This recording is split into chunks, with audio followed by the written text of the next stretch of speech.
नागपूरमध्ये प्रादेशिक परिवहन वायुवेग पथकाची कारवाई 1500 पेक्षा अधिक लोकांचं ड्रायव्हिंग लायसन्स रद्द करण्यात आलं। नियम मोडल्यानं 3 महिन्यांसाठी लायसन्स रद्द करण्यात आलेलं आहे। तर जानेवारी ते जुलैच्या दरम्यान 1,94,00,000चा दंड देखील वसूल करण्यात आलेला आहे।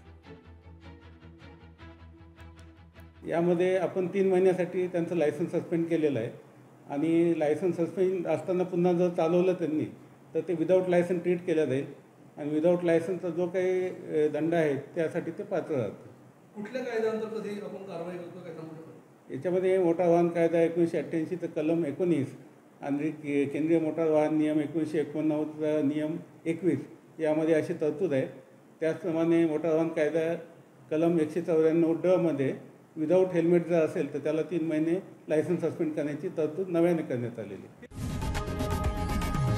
लोकशाही मराठी ऐका, पहा, जागरूक रहा।